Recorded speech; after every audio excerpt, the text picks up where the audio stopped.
Hello, good morning po. Pagpatuloy po natin ating programa para po sa katarungan at katotohanan.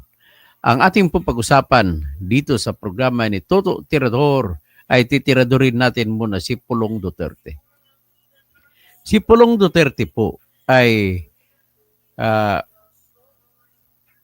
naalala nyo na nag-viral yung isang video na pinalabas na inaambang sasaksakin yung isang tao. Ang pangalan niya ay si Criston Jan Patria at sinampal daw niya yon at sinuntok sa gilid.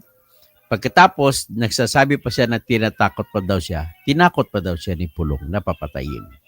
So, yun ang sinasabi. Ngayon, ito po ay kinumpirma po ng babae. Ipapalabas natin ang babae na nagkumumpirma. Ngayon, palabas din natin yung si Criston Jan na nagsasalita. O ngayon, dahil may ebidensya na siya, ng testigo na siya, pwede na pong tumakbo yung kaso laban kay Pulong Duterte. At dapat lang kasuhan para naman matuto ito si Pulong. Hindi ko po na anak siya ni Digong, ay wala na siyang, hindi na siya dapat, may karapatan na siya magmaoy. Tawag sa Bisaya sa Ilonggo, maoy. Maoy kayong lasing ka, nagwawala ka. Tapos, ay lumalabas, sasabi ng babae, kumuha din siya ng babae. So, manyak din. Okay, Pulong. Paliwanag mo na lang ito. I'll give you an opportunity. Mag-vlog ka po at aking ilalive ko yung vlog mo for your side. Ito. Ipapalabas muna natin yung sariwain natin yung insidente na nangyari noong February 25 or 22 or 23, 2025. Ito po ay nangyari sa loob ng club doon po sa Davao City. So, ito naman po ay tingnan natin. Ito po siya. Oh, ba't nawala? Tika muna.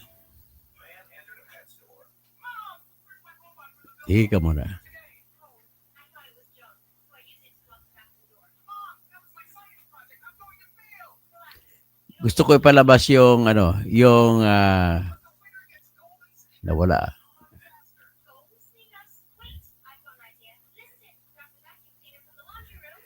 So, dali lang.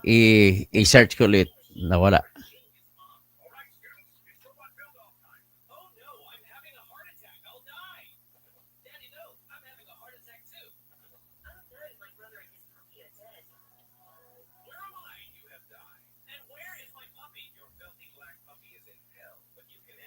Okay.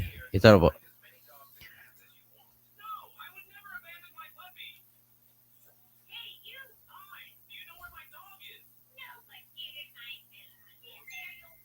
Ito po. Ito, medyo malaki ito ha. Ipe-play lang natin. Yan. Yan po ang nangyari nung sa club doon. Tingnan natin ha.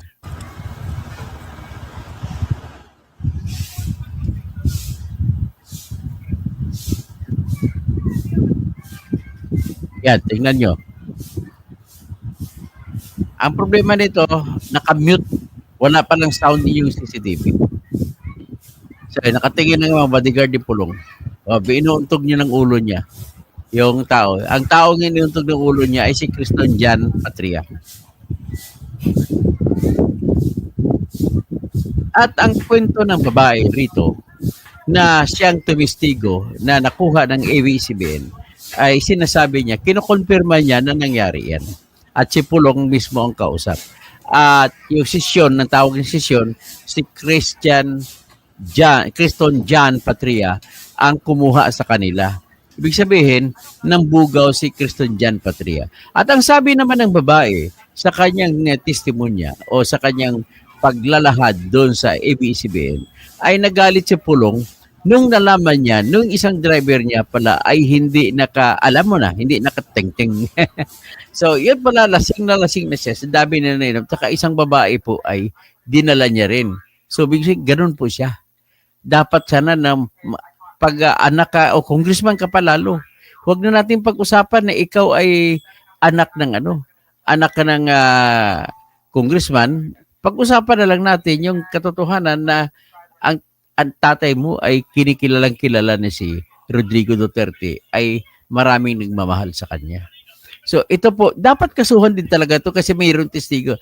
Nung araw nagbabilag ako na walang testigo, hindi mananalo ito. Sinabi ko kasi sa CCTV ay hindi mo makririnig kung ano ang mga pinagbabanggit. So hindi mo pwede sabihin na mayroong threat. O, pero ito na ngayon, may babae na lumabas at narinig, pwede na siyang testigo.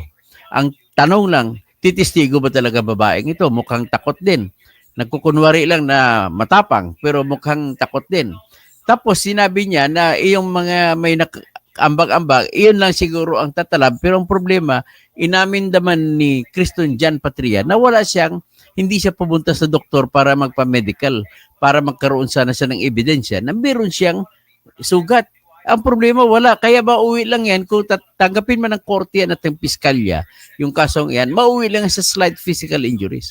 At ang nakaka-amusing, sabihin ko lang amusing, bawat suntok na tinanggap o bawat pati sampal, pati pag-untog, kung ilang beses tinamaan si Kriston Jan Patria, ay binayaran, inutusan ni Pulong daw yung kanyang bodyguard na bigyan kada suntok, kada sampal, bigyan ng 1,000. At inutusan din ni Pulong yung bodyguard niya na masuntokin din daw siya. Tapos kada suntok may bayad 1,000. Yun, binayaran si Jan Patria. Ang sinabi naman ni Jan Patria, pagkatapos daw na umalis si Pulong, hinayaan na siya, ay sinubukan daw niya ibalik yung pera na 10,000. Ibig sabihin, 10 suntok. 10 kasama sampal, kasama yung bugbog, o kasama yung untog sa 10. 10,000 binigay sa kanya eh. So, sinabihan siya ng mga bodyguard ni Pulong, wag mo na ibigay kasi magagalit pa yun lalo. O, yun ang sinabi. Tapos, ito naman si babae, pakinggan ninyo, ito naman si Pulong, si Kriston Jan, pakinggan natin, i-share ko sa inyo. Ito. Pakinggan natin si Kriston Jan. Sabihin natin mga last 2 minutes before siya umalis or 3 minutes, yun. Every sampal niya suntok 1K, ganun, bago siya umalis. Bali, 10 times. So, nakakuha ka na 10,000. Anong sabi mo, sir? Tinatanggihan mo ba? Ibigay ko sana ulit sa kanya, then sabi ng bodyguard, sabi niya, wag na Sean, baka magalit ulit. Kunin mo na lang yan. Nakaalis na si boss, ay nakapasok na sa sasakyan si boss na eh. Sundan ko sana pa, ibigay. Baka hanapin sa akin, baka balikan. Isip ko that time, baka balikan ako kasi yung pera. Yung sabi ng mga bodyguard, wag na lang daw kasi medyo okay na, nakaalis na si boss. Baka kung malapitan ko pa, baka magalit ulit. Yung kinuha ko na lang. Yan yan ang sinabi ni Sean. Si Sean, ang kanyang palayaw si Sean. Pakinggan naman natin yung kwento ng babae. Isa sa mga babae na inupahan na binugaw ni Mr. Sean. Ito po. Ito po si yung isang babae.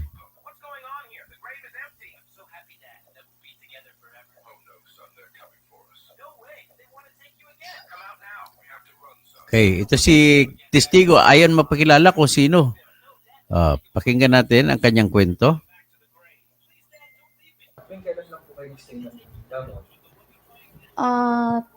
Thrice a month. Pag wala akong work sa Dicos, pumupunta ako sa Davao. Okay lang. Flight namin 10 p.m. Tapos dumating kami sa Manila 1 a.m. Then diretso po kayo saan? Diretso po kami sa hotel na inistayhan namin. Okay. Anong connection mo muna? Kanina dito si Kriston. Paano po kayo nakakilala ni Kriston? Nagkakilala kami sa friend ko lang din. Pinakilala niya ako kang Sean. Okay, Sean. Sila talaga yung magkakilala. Gano'n na po kayo katagal mo makilala ni Sean? Mga 2 years na po. 2 years na. Opo. And then, syempre ma'am, surface yung, so all we all know ma'am, nag-surface yung viral video, malaki yung tao na napangganay ni Cristo.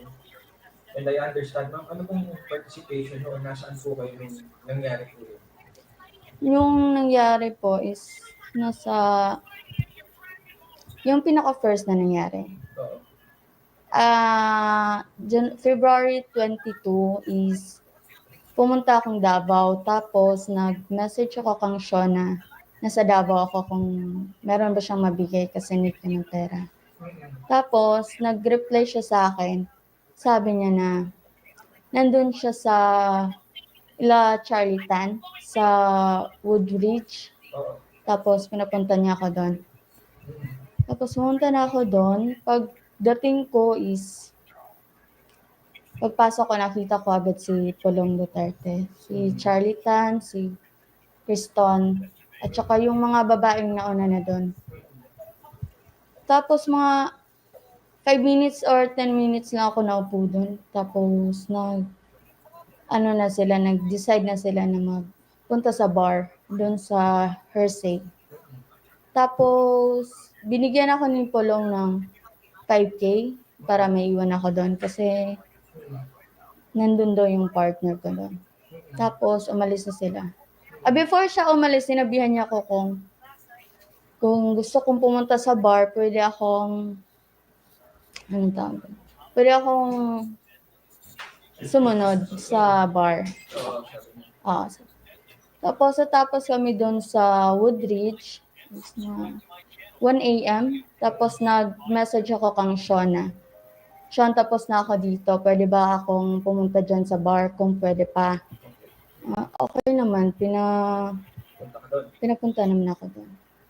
Tapos pagdating ko doon, okay naman yung nasa kabilang table si Pulong, tsaka yung mga babae nasa couch.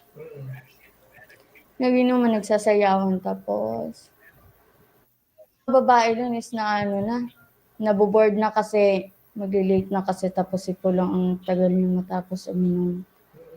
Tapos, Ibig sabihin, maalasing na simpulong, nagmaoy. yan, nag-enjoy siya.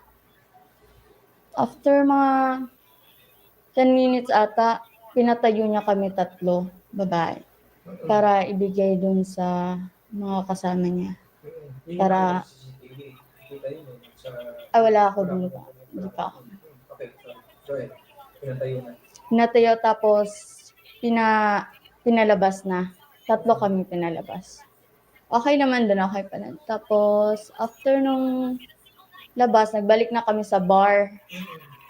Pagbalik sa bar is, nag-inom pa rin si Pulong. Sayo-sayo na siya. Yung sa video na may kasama siyang babae. Oo. Yun. Nasaan ka doon? Yung sa video, yung sumasayaw? Yung sumasayaw si Pulong? Nasa gilid ako, nasa couch. Nakaupo. Dito, sa likod? Hindi sa likod. Sa gilid. Okay, so anong nawi-witness mo doon? Sayaw-sayaw, ganyan. Sayaw-sayaw. Enjoy naman siya. Tapos, tinawag na niya si Sean Oo. para magbigay ng pera. Oo. Okay. So, tumayo kami 3, yung lumabas. Binigyan niya kami ng 13K each. Oo. Tapos, tinawag ni Sean yung isa pang babae. Tumayo yung babae at saka nagtanong si Pulong na in Bisaya. Nagtanong si Pulong kung naiyutan ba daw siya. Ana ang babae na oo. Tapos ana si Pulong na kinsa ni iyot sa imo ha. Then ang sagot ng babae is wala nag-ano sa kanya. Doon nagalit si Pulong. Kasi naghingi siya ng pera na hindi siya nalabas. So doon na kami nag-ano kasi na-shock na kami kasi naglabas na siya ng kutsilyo. Inaano niya na si Sean sa gilid. Tapos nagpanik kami. Tapos binaba niya si Sean kasama yung mga bodyguard na di ko na nakita kasi pababa na. Tapos nasa taas lang kami, bawal kami mag-cellphone. Bawal kami tumingin sa baba. Kaya gawa na kayo. Sino nagbawal? Yung bodyguard niya. Andun na sa baba. Narinig lang namin is sabi ni Pulong kang Sean is, gago ka, papatayin kita. Tapos, tapos mga 20 minutes siguro, sabi ni Pulong na pababain mo yung mga babae. Na siya na wala ko'y labot ang mga babae, pamatyon ko na tanan. Ano ibig sabihin mo sa Tagalog? Wala akong pake sa mga babae, papatayin ko sila lahat. Ano sabi? Nung narinig mo yun, ma'am, anong... Siyempre, nagpanik na kami. Oo. Kasi, nagpanik kayo kasi. Kasi papatayin nga kami, no? Wala kaming magawa kasi na-corner talaga, parang, kumbaga, hopeless. Tapos nun, nababa na kami, doon na namin nakita na grabe yung pagbugbog kang Sean. Sampal, palo sa kamay, taga-palo sa kamay, 1,000. Taga-sampal, 1,000. Grabe palo. Kada palo, 1,000 binibigay. Kada sa pagpasampal lang ako. Sa suntok, 1,000. Mm. Tapos, inutusan din ni Pulong yung bodyguard niya na sampalin si Sean ng ng pera. Mm. Parang awang-awa kami kang Sean nun kasi grabe yung ginawa sa kanya. Hindi namin akalain na ganun si Pulong. Tapos, Sige, gano'n na. Hanggang doon lang ating kwento. At least na-confirma na ng babae na talagang nangyari. So, ibig sabihin, may testigo na si Mr. Sean. Kaya ang problema ko lang dito is this. Ang problema ko numero 1 ay inamin din ni Mr. Sean na siya ay nambugaw. Kaya kung inamin niya nambugaw siya, ang mangyari po niyan ay pwede siyang kasuhan ng trafficking in women. Alam mo ba anong kulong sa trafficking in women? Ay non-bailable yan, life sentence. Kaya ang ibig sabihin, lumalabas dito ang trabaho talaga nito, kumikita si Sean na mga nangbubugaw ng babae. Yan po, Mr. Sean, kung nakinig ka sa akin. Tigilan mo na yan. Yung trabaho yan po ay non-bailable po yan. Makukulong ka ng habang buhay dyan. Kung mayroong kakaso sa'yo, siyempre, alam mo naman yan, kalaban mo si Pulong, maraming mga abogado yan. At kung kakaso sa'yo, inamin mo na, nagpagawa ka pa ng affidavit. Sa affidavit mo, inamin mo pa na gano'n nga, na binuga mo yung 5 babae. Kaya sana masabi ko sa iyo, Mr. Sean, ay gawan mo ng paraan na hindi ka makakasuhan. Wala kang ilulusot dito kapag kinasuhan ka. Kaya hindi ko alam kung anong gagawin mo. Pero anyway, what is at the situation is, ang tawag diyan sa criminal law, in pari delicto. Both are guilty. Guilty si Pulong, guilty rin yung bugaw. So, in pari delicto, sa mata ng criminal law, pareho silang paparusahan, pareho silang ikukulong. Ngayon, ang pananakot ni Pulong ay papatayin. At mga babae na yun, ilang counts yun? 5 babae, papatayin niya. At saka yung si Kriston John Patria. So, 6 counts ng grave threats on the threatening of a crime of murder. So, yung crime of murder po, ang parusa sa bawat isang death threat, kung murder ang pinananakot, ay bababa ng 2 degree pababa yung parusa. Mula sa kung parusa kung napatay. Kung napatay kasi ang parusa ay reclusion perpetua. So, bawasan mo ng 2, ano magiging parusa ng sino mang nananakot na pumatay. Kaya kayo, huwag po kayong mananakot na pumatay kasi pag kinasuhan kayo, makukulong kayo. Ilang taon ba ang kulong sa taong nananakot na pumatay? Ganito po yan. Pananakot, ang sinasabi sa Revised Penal Code na batas, bababa po siya ng 2 antas pababa. So, ang unang baba, ang parusa na dapat ay reclusion perpetua. Bababa ng 1, reclusion temporal. Bababa pa ng 1, paparusahan ka ng 12 years. So, ganun po maximum penalty sa pananakot na pumatay, 12 years po ang parusa. Kahit biro-biro lang yun, basta nananakot po kayo. Kaya, ang leksyon na may ibigay ko sa inyo is, daw kayo magsalita na mga papatayin kita.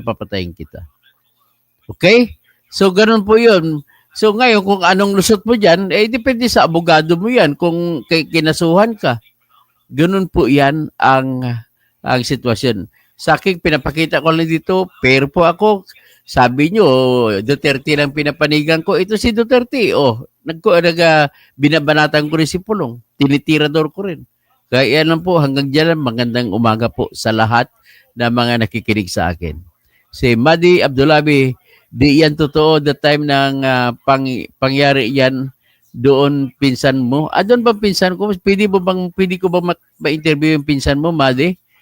Tapos Angel's Eyes, bakit si Sarah confidential, hindi pa nakulong? Hindi naman po yun, wala namang pruweba po Angel's Eyes na nagdakaw si Sarah. Sinabi lang na naibigay ang confidential fund niya sa mga tao, ang resibo ay mga Meregris Piatos, kung ano. Pero hindi po ibig sabihin na ninakaw. At saka otorisado naman, may katwiran naman ang mga military officers ni Sarah na magbigay ng resibo na itago ang pangalan kung sino nakatanggap. Kasi confidential nga sikreto nga So karapatan po yan ng mga operatiba na magbibigay ng resibo na alias ang pangalan. Kaya hindi pa natin sa ngayon malalaman kung talagang ninakaw ni Sarah o binulsa niya, kung hindi, yung confidential fund. Malalaman na ngayon sa hearing. Antay natin, makaka-hearing din yan. So si Asher Ocampo, salute niya Sir Toto, maya paabak sa mga kabalin ko. So Angel's Eyes, yung pupugutan daw ng ulo, murder din yan, pupugutan ng ulo. So ganun din, 12 years din maximum na kulong. Si QS, yan ang dapat na vlogger, walang kinikilingan. Wala naman ako kung ano lang katotohanan. Rodel Santiago, ginamit na papangalan ni Chel Jokno at Marian Rivera. Ay, hindi ko alam ang kwento si Chel Jokno at Marian Rivera, no? Pero kung ano man yan, hindi ko babanggitin kasi wala namang istorya. Pangit po, magbanggit tayo ng pangalan at wala tayong ebidensya. Gregorio Babaran, pwede rin po makasuhan si Pulong ng trafficking in women. Wala po, hindi pa kasuhan si Pulong. Kasi hindi man siya, ano lang siya, kumakant. Ganun lang. Wala pong parusa sa trafficking ang kumakant. Ang parusa na lang yan ay pag-aamin po yun na nag-succeed sa kanyang misis. Pwede siyang kasuhan ng misis niya ng kabaliktaran ng yung katumbas ng adultery sa lalaki. So, si Mr. Romualdez Tambi, sino maawa kay Sion? Sion, sana ba, tingin ko, ayoko lang magsalita na hindi ko naman konfirma. Pero ang konfirmado ko lang inamin ni Mr. Sion o Kriston Jan Patria na siya ay nambugaw. Ang kulong niyan po, Mr. Sion, ay habang buhay, life sentence po. So, Aster Ocampo, sino pa, si Madi Abdullah, ayusin na ni Marcos ang nagbayad na sa ICC.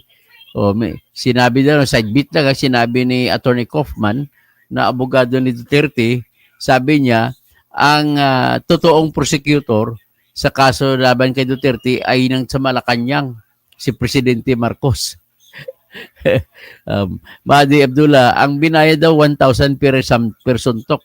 So, nakasampung suntok daw. So, inamin na rin 10 suntok.